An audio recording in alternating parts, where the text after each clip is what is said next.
किसी राज्य में एक राजा और एक रानी रहते थे। उनकी दो बेटियां और दो बेटे थे। उनकी एक बेटी का नाम अमावस्या और दूसरी बेटी का नाम पूर्णिमा था। पूर्णिमा बहुत ही धार्मिक स्वभाव की थी। वह हमेशा पूजा पाठ किया करती थी और गाय की सेवा किया करती थी। घर का सारा काम भी करती थी। लेकिन अमावस्या का पूजा पाठ में कोई मन नहीं लगता था। वह कभी भी न तो कोई पूजा करती, न ही कोई घर का काम करती थी। दोनों बहनें एक दूसरे से बहुत प्यार करती थीं। राजा रानी का व्यवहार भी पूर्णिमा के प्रति अच्छा नहीं था। वह अमावस्या को तो चाहते थे और अपने दोनों पुत्रों से भी प्यार करते थे, लेकिन पूर्णिमाशी को नहीं करते थे। धीरे धीरे समय निकलता है। राजा रानी के बच्चे बड़े हो जाते हैं। राजा अपने दोनों बेटों का विवाह कर देते हैं। अब बेटियां भी बड़ी हो रही थीं। फिर सभी लोग राजा से कहते हैं कि इनका भी विवाह कर दीजिए। राजा ने कहा, हाँ, विवाह तो करना है। फिर रानी ने राजा से कहा, पूर्णिमा का विवाह किसी बड़े घर में मत करना, क्योंकि इसे तो काम करना पसंद है, गाय की सेवा करना पसंद है, भजन कीर्तन और कहानियों में इसका मन लगता है, पूजा पाठ करना भी इसे अच्छा लगता है। अगर यह किसी बड़े घराने में चली गई तो वहां यह सब नहीं कर पाएगी, इसलिए इसकी शादी किसी गरीब घर में ही कर देंगे। राजा ने कहा, ठीक है। और राजा पूर्णिमा के लिए रिश्ता तलाशने लगा और अंत में एक गरीब और बहुत ही साधारण घर में राजा ने पूर्णिमा का विवाह तय कर दिया। तब रानी ने कहा, महाराज, अमावस्या भी तो शादी के योग्य हो गई है, इसके लिए भी वर देखिए। दोनों बहनों का विवाह एक साथ ही कर देंगे। राजा ने उसी गांव के राजा के बेटे के साथ अमावस्या का विवाह तय कर दिया। राजा ने रानी को बताया तो वह बहुत खुश हुई और मन ही मन सोचने लगी, अब देखते हैं कि ये पूर्णिमा गरीब के घर में कैसे रहती है, बहुत पूजा पाठ वाली बनती है, इसके भगवान इसकी क्या मदद करते हैं। फिर समय आने पर राजा ने अपनी दोनों बेटियों का विवाह कर दिया। अमावस्या को बहुत धन दौलत दी, लेकिन पूर्णिमा को कुछ भी नहीं दिया। पूर्णिमा के भाई भाभी उससे बहुत प्यार करते थे, क्योंकि वह अपनी भाभियों का काम में हाथ बटाती थी। लेकिन अमावस्या उन पर रौब जमाती, उनसे अपने काम कराती, इसलिए अमावस्या के प्रति भाभियों का ज्यादा स्नेह नहीं था। फिर अमावस्या और पूर्णिमा दोनों अपने अपने ससुराल चली गईं। एक बार की बात है, अमावस्या ने अपने घर में शिव चर्चा रखी। सबको बुलाया गया, लेकिन उसने अपनी बहन पूर्णिमा को नहीं बुलाया। पूर्णिमा अपने दरवाजे पर बैठी थी तो गांव की औरतों ने कहा, तुम्हारी बहन ने अपने घर शिव चर्चा रखी है, तुम नहीं जाओगी क्या? पूर्णिमा ने कहा, नहीं बहन, मैं नहीं जा रही, क्योंकि मेरी बहन ने मुझे बुलाया नहीं है, तो मैं कैसे चली जाऊं? तो गांव की औरतों ने कहा, नहीं बुलाया तो क्या हुआ, यह तो पूजा पाठ का काम है, तुम चलो हमारे साथ। गांव की औरतों की बात मानकर पूर्णिमा शिव चर्चा में चली गई। जब अमावस्या ने पूर्णिमा को देखा तो वह गुस्से से बोली, जब मैंने तुम्हें बुलाया ही नहीं था तो तुम मेरे घर कैसे आ गई? अब आ ही गई हो तो चुपचाप एक जगह बैठी रहना, इधर उधर मत घूमना। उसने पूर्णिमा की गरीबी का भी बहुत मजाक उड़ाया। पूर्णिमा की आंखों में आंसू बहने लगे। वह भगवान शिव से प्रार्थना करने लगी कि हे भगवान, मुझ पर आप कब कृपा करोगे? आखिर मेरा कसूर ही क्या है? क्या पूजा पाठ करना, गाय माता की सेवा करना और काम करना गलत है? भगवान, अब तो मुझ पर रहम करो। इस तरह वह भगवान से विनती करने लगी। शिव चर्चा पूरी हो गई और अमावस्या ने सबको प्रसाद दिया, लेकिन पूर्णिमा को प्रसाद नहीं दिया। वह वहां से बिना प्रसाद के वापस आ गई। वह रास्ते में सोचती है कि घर पर बच्चे प्रसाद मांगेंगे तो मैं उन्हें क्या कहूंगी।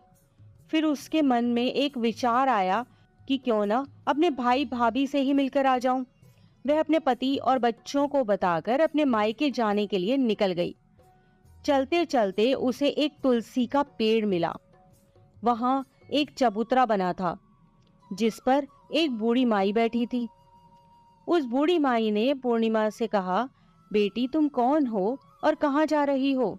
तब पूर्णिमा ने बूढ़ी माँ को अपना परिचय दिया और फिर बूढ़ी माँ ने कहा, बेटी देखो, मेरा तुलसी का पौधा सूखा जा रहा है, इसमें थोड़ा जल डाल दो और चबूतरे की भी धुलाई कर दो तो थोड़ी ठंडक मिलेगी। पूर्णिमा ने बहुत अच्छे तरीके से चबूतरे को धोया, तुलसी में जल दिया और तुलसी की पूजा की। उसने बूढ़ी माँ को भी स्नान कराया और उनके चरण दबाए। फिर पूर्णिमा ने कहा, माँ जी और कोई काम हो तो बता दीजिए, अगर नहीं है तो क्या मैं जाऊं? तो बूढ़ी माँ ने कहा, नहीं बेटी, और कोई काम नहीं है, अब तुम जाओ, और उसे खूब आशीर्वाद दिया। लेकिन तुम अपने मायके से लौटते समय मुझसे मिलकर जाना। उसने कहा, ठीक है माँ, और वह आगे चल पड़ी। चलते चलते रास्ते में उसे एक शिव मंदिर मिला। वहां भी एक चबूतरा था, उस पर एक बूढ़े बाबा बैठे हुए थे। वे और कोई नहीं, स्वयं शिव भगवान थे। लेकिन पूर्णिमा उन्हें पहचान नहीं पाई। बूढ़े बाबा ने कहा, तुम कौन हो बेटी? तो पूर्णिमा बोली, क्या बात है बाबा? बाबा ने कहा, बेटी क्या तुम इस मंदिर की सफाई कर दोगी? बहुत गंदा हो गया है, और चबूतरा भी धो देना। मेरे नहाने के लिए 2 बाल्टी पानी भर दो तो तुम्हारा बहुत एहसान होगा। पूर्णिमा ने खुशी खुशी बाबा के सारे काम कर दिए और भगवान शिव की पूजा की। थोड़ा और आगे चली तो उसे काली माता का मंदिर मिला। काली माँ भी एक बूढ़ी माँ के रूप में वहां बैठी थी। काली माँ ने कहा, बेटी कौन हो? तो पूर्णिमा ने अपना नाम बताया और कहा, क्या बात है माँ जी? तो बूढ़ी माँ ने कहा, बेटी जहाँ सब पूजा पाठ करके तो चले जाते हैं, कोई मंदिर साफ नहीं करता। देखो मंदिर कितना गंदा हो गया है, जरा इसकी साफ सफाई कर दो। पूर्णिमा ने मंदिर की साफ सफाई की और उसने काली माँ का श्रृंगार किया, पूजा की। उसके बाद बूढ़ी माँ को भी स्नान कराया और उसके हाथ पैर दबाए।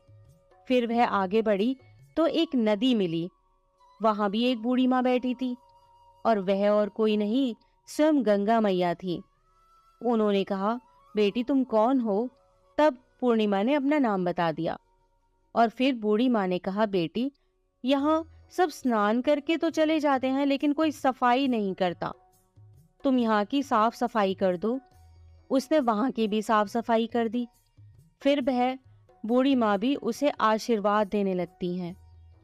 फिर वह एक नाव में बैठकर नदी के उस पार चली जाती है। नाव में फूल बिछे होते हैं। वो फूलों की नाव में बैठकर अपने मायके पहुंच जाती है। उसके भाई भाभी पूर्णिमा को देखकर बहुत खुश हो जाते हैं और उसकी खूब खातिरदारी करते हैं। फिर सब खूब बातें करने लगते हैं। सुबह जब ननद जाने को तैयार होती है तो भाभी ने उसे एक लाल साड़ी दी और कहा, नंद जी इस साड़ी को पहन लो और हाँ जल्दी जल्दी आया करो, बहुत दिनों के बाद आई हो। तो पूर्णिमा ने कहा, ठीक है भाभी, आप जब भी मुझे बुलाओगी मैं तभी आ जाऊंगी। और फिर पूर्णिमा ने खुश होकर वह लाल साड़ी पहन ली और श्रृंगार भी किया। भाभीओं ने थैला भरकर उसे धन और गहने दिए। पूर्णिमा घर से निकल गई। चलते चलते रास्ते में फिर वही नदी मिली और नाव में बैठकर वह नदी के दूसरे पार आ पहुंची तो वही बूढ़ी माँ मिली जो गंगा मैया थी। उन्होंने कहा, बेटी आ गई अपने मायके से? तो पूर्णिमा ने कहा, हाँ माँ जी। तब बूढ़ी माँ ने एक थैला दिया और कहा, इसे ले जाओ, मैं कहाँ रखती फिरूंगी, ये बहुत भारी है, और हाँ इसे रास्ते में मत खोलना, अपने घर जाकर ही खोलना। पूर्णिमा ने कहा, ठीक है माँ जी, और वह वहां से चल दी। आगे चली तो काली माँ का मंदिर मिला। वहां भी वही बूढ़ी माँ बैठी हुई थी। उन्होंने भी पूर्णिमा को एक थैला दिया और अब उसके पास 3 थैले हो गए थे। वह कुछ आगे बढ़ी तो शिव मंदिर मिला। वहां बूढ़े बाबा के रूप में भगवान शिव बैठे थे। उन्होंने भी पूर्णिमा को एक थैला दिया। वह थैला लेकर आगे बढ़ी तो तुलसी माँ मिली। उन्होंने भी एक थैला दे दिया। अब जब पूर्णिमा अपने घर पहुंची तो वह 5 थैले खोलने लगी। सबसे पहले उसने अपने मायके का थैला खोला। उसमें खाने पीने की चीजें, कपड़े और गहने वगैरह थे। उसने खाने पीने की चीजें और कपड़े बच्चों को दिए तो बच्चे बहुत खुश हो गए। दूसरा थैला जो गंगा मैया ने दिया था उसे खोला तो उसमें सोना चांदी भरा था। तीसरा थैला जो काली माँ ने दिया था, उसमें 16 सिंगार का सामान था। चौथा थैला जो भगवान शिव का था, उसमें सब खुशियां थी, धन संपत्ति सब कुछ था। पांचवा थैला तुलसी मैया का था। जब उसने उसे खोला तो उसमें चावल, गेहूं और हर तरीके का अनाज था। पूर्णिमा के घर अब किसी प्रकार की कोई कमी नहीं थी। धन संपत्ति और भंडार से उसका घर भर गया था। पूर्णिमा खुशी खुशी रहने लगी। एक दिन पूर्णिमा ने सोचा, क्यों ना मैं अपने घर शिव चर्चा कराऊं। फिर पूर्णिमा ने शिव चर्चा रखी, सबको बुलाया। वह अपनी बहन के घर भी गई बुलावा देने। जब अमावस्या अपनी बहन के घर शिव चर्चा में आई तो उसके घर में धन दौलत देखकर आश्चर्य में पड़ गई। फिर अमावस्या ने पूछा, तुम्हारे पास इतना धन दौलत और वैभव कहाँ से हो गया? तो पूर्णिमा ने कहा, देखो बहन, तुमने शिव चर्चा रखी थी, मुझे नहीं बुलाया, फिर भी मैं बिना बुलाए तुम्हारे घर गई, लेकिन तुमने मुझे प्रसाद भी नहीं दिया। फिर तुम्हारे घर से आने के बाद मैं मायके चली गई। और इस तरीके से एक एक करके पूर्णिमा ने सारी बातें अमावस्या को बता दी। अमावस्या ने कहा, मैं भी अपने मायके जाऊंगी, तुम मुझे भी डांटो और प्रसाद भी मत देना। लेकिन पूर्णिमा ने कहा, भगवान का प्रसाद है, मैं तो सबको दूंगी। लेकिन अमावस्या ने प्रसाद नहीं लिया और अपने घर जाकर बच्चों से कहकर अपने मायके के लिए चली गई। चलते चलते तुलसी माँ मिली। उन्होंने कहा, बेटी, यह एक चबूतरा धो दो, तुलसी में पानी डाल दो। तो अमावस्या ने कहा, ए बुढ़िया, मैंने इतनी महंगी साड़ी पहन रखी है, जी गंदी हो जाएगी, मैं कुछ नहीं करूंगी। आगे चलकर भगवान शिवजी मिले तो उसने उनसे भी ऐसे ही कह दिया। उससे आगे काली माँ मिली तो उनसे भी यही कह दिया। और फिर गंगा मैया मिली और उनसे भी उसने ऐसा ही किया और उनका कोई काम नहीं किया। जब वह नाव में बैठी थी, नाव में कांटे थे, ये कांटे उसके पैरों में चुभ गए। फिर वह अपने मायके पहुंची। जब उसे भाभीियों ने देखा तो मुंह बना लिया, जे कहां से आ गई। अरे, पूर्णिमा के पास तो कुछ नहीं था, इसलिए उसे सब कुछ दिया, लेकिन यह यहाँ क्यों आई है? चलो कोई बात नहीं, अब आ ही गई है तो क्या कर सकते हैं। उन्होंने अमावस्या से कहा, आओ जीजी बैठो। अमावस्या खाना खाकर सो गई। सुबह हुई तो अमावस्या ने कहा, भाभी अब हम चलते हैं। तो भाभी ने कहा, ठीक है। तब अमावस्या ने कहा, भाभी, पूर्णिमा को तो आपने थैला भरकर सामान दिया था, मुझे कुछ नहीं। तो भाभी ने कहा, जाओ, तुम्हारे घर थैला पहुंचा देंगे।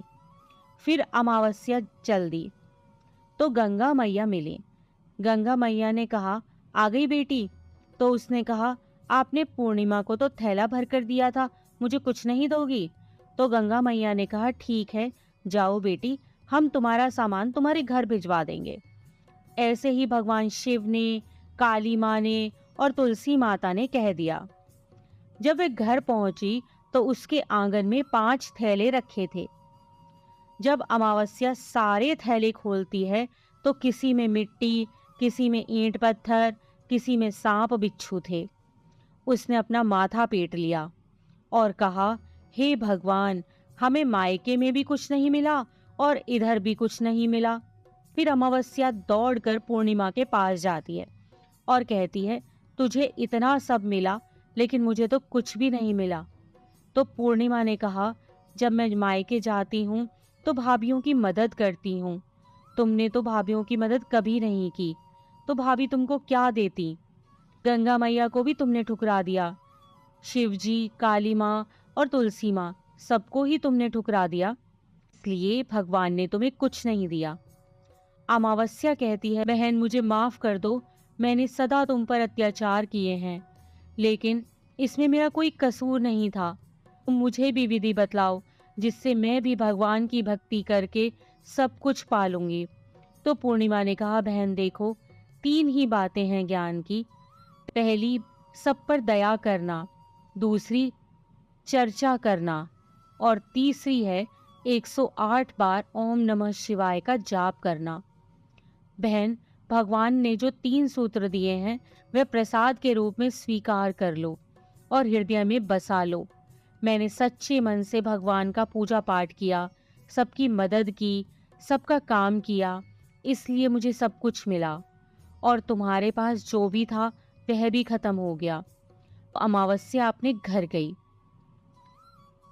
और खूब पूजा पाठ करने लगी और भगवान शिव से उसने मन ही मन माफी मांगी।